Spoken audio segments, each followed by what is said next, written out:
Perkenalkan, nama saya Rian Febrian, Taruna 33 jurusan Teknologi Populasi Sumber Perairan. Sebelumnya saya ucapkan selamat datang di Musik Sarana Prasarana Pendukung TEPA. Di sini adalah tempat pengelolaan dan perawatan semua peralatan TEPA. Jadi salah satunya pada saat ini kami sedang melakukan perawatan pada kincir dan dioperasikan pada tambak udang. Yang selanjutnya bisa dijelaskan oleh kakaknya Diakonia. Assalamualaikum warahmatullahi wabarakatuh. Waalaikumsalam warahmatullahi wabarakatuh. Sebelumnya saya memperkenalkan diri, saya Diakonia Putri, tingkat 2 dari program teknologi aquaculture. Di sini kita sedang ada pemeliharaan kincir. Sebelumnya udah ada yang tahu belum kincir itu fungsinya apa? Jawab dong. Kincir sendiri ini alat untuk menghasilkan oksigen pada tambak dan sebagai pembuat arus agar udang hidup di habitat alaminya. Selain itu, saya akan menjelaskan fungsi-fungsinya. Fungsi dari daun kincir ini untuk membuat bisikan air pada tambak. Lalu pelampung pada kincir fungsi untuk mengapung agar bisa berputar di atas air untuk tujuannya menghasilkan oksigen. Setelah itu, ini gearbox berfungsi untuk menambah kecepatan putaran air dari kincir ke generator. Selanjutnya ini adalah dinamo. Dinamo sendiri berfungsi untuk menggerakkan gearbox agar daun kincir ini berputar.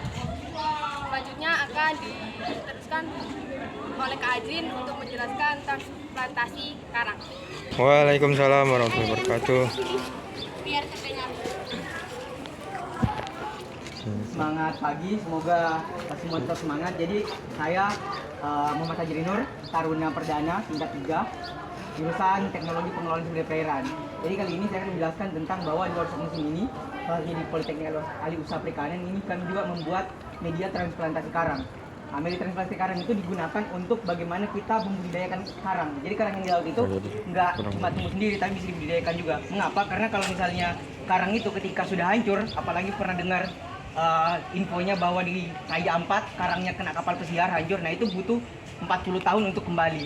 Dan supaya itu dipercepat, makanya kami juga menyediakan media transplantasi.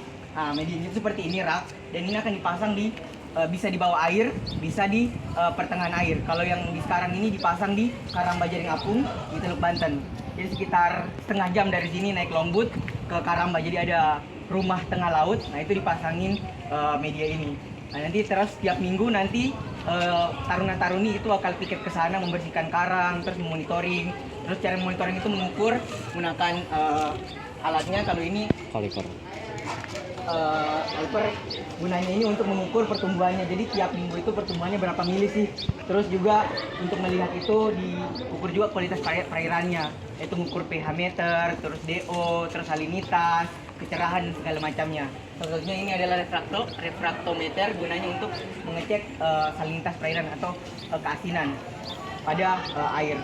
Nah, selain itu juga nanti itu menggunakan setelah udah dipasang, nanti itu bakal dimonitoring. Kalau yang di dasar laut pakai alat selam, udah pernah nyelam belum? Belum. Kalau berenang? Nah. Berenang pakai alat ini pernah? Belum. Kalau udah ke laut nanti berenangnya pakai fin, terus pakai alat snorkel. Jadi kita nyelam terus sambil di bawah, sambil ngukur, sambil nyikat dan segala macamnya. Sampai sini ada yang mau ditanyakan? Ya. Nggak ada yang mau ditanyakan? Ya. Intinya di workshop ini segala sesuatu yang berhubung dengan TEPA atau Teaching Factory atau TEPA atau Teaching Factory itu adalah kelas di luar. Kalau misalnya kelas yang biasanya kan kelas dalam kelas. Nah, kalau misalnya kelas praktek itu namanya TEPA, Teaching Factory. Dan segala sesuatu TEPA itu alat-alatnya itu dibikin di sini. Baik itu yang ditambak, terus yang di hatchery dan segala macamnya. Kami juga diajar ngelas, terus diajar motong burinda apa segala macam. Nah, ada yang pernah lihat orang ngelas dalam bawah laut? Belum. Belum. Nah, itu dia adalah salah satu pekerjaan paling berbahaya dan paling banyak duitnya. Karena hitungnya per jam. Jadi dia per jam itu kalau misalnya ambil perusahaan luar itu bisa sampai 200 sampai $300 per jam. Jadi nyelam terus ngelas di bawah laut. Kalau di sini baru ngelas di bawah laut. Kalau di TPS khususnya di jurusan Teknologi Pengelolaan Sumber Perairan, semua taruna itu wajib A1. atau didapat lisensi scuba. Nah, jadi semua itu dapat. Pernah nggak lihat tentara yang ada brevet lumba-lumba? Lumba-lumba ada bintangnya. Ada kalau misalnya nanti lihat kakaknya pakai PDH kan ada nanti brevetnya lumba-lumba terus bintang 1. Nah itu ada lisensi selam. Jadi kita diajar gimana sih nyelam nggak cuma asal wisata aja, tapi kita belajar juga bagaimana melihat kondisi bawah laut. Nah, salah satunya adalah melihat kondisi terumbu karang, terus bagaimana kita melihat ikan-ikan di bawah laut yang penyebarannya, dan semua kan digunakan untuk melihat bagaimana daerah tersebut sebagai potensi wisata. Ada yang mau bertanya? Ya. Enggak. Jadi nanti kalau misalnya udah dibudidayakan gini, nanti dibawa kemana kak? Jadi setelah dibudidayakan seperti ini, ada yang dipasang ke bawah laut. Misalnya ada yang sudah rusak nih, akan itu lama mau tumbuh. Nah kita setelah di sini pindahin ke bawah laut. Ada juga yang dijual itu biasa dibuat di akuarium. Pernah lihat kalau nggak salah di GI itu ada akuarium. Di Grand Indonesia ada di lantai berapa gitu, dia punya akuarium sendiri. Jadi akuariumnya itu terumbu karangnya itu bukan dari laut, tapi dari hasil dari budidaya. Jadi yang dari laut diambil 10%, dipindahin ke rak transplantasi. Setelah itu dari sini dipotong-potong lagi, dipotongnya pakai tang potong terus dipindahin ke akuarium. Oke, nanti. Udah kan kurang lebihnya mau dimaafkan.